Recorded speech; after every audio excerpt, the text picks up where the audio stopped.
Qayerdan keldingiz? Xorazmdan. Nechinchi marta kelishingiz? Birinchi. Birinchi marta. Oldin ham ichgan ekansiz giyohlarimizni. Aynen. 27-kuni ko'rinuvdingiz edi, ha? Yotgani keldingiz bugun, ha? Nima kasb bezovta qilyapti? Kista.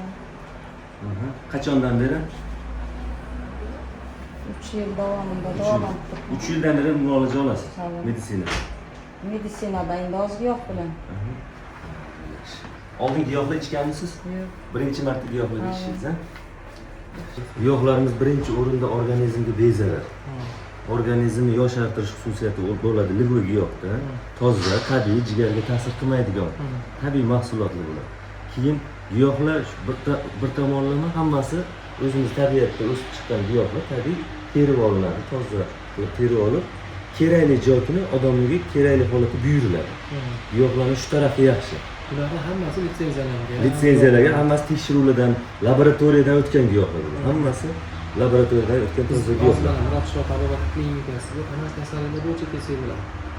Birinchi o'rinda bizga keladigan hozirgi kunda asosiy kasalliklardan asosan onkologik kasalliklarning birinchi, ikkinchi bosqichlari, jigar kasalliklari, gepatitlar birinchi, ikkinchi bosqichlari, bo'g'im kasalliklari, ichki kasalliklar, teri kasalliklari, asosan bosh miya kasalliklari, masalan insultdan tiklanish davrlari, shu kasalliklarda ko'proq muolajalar.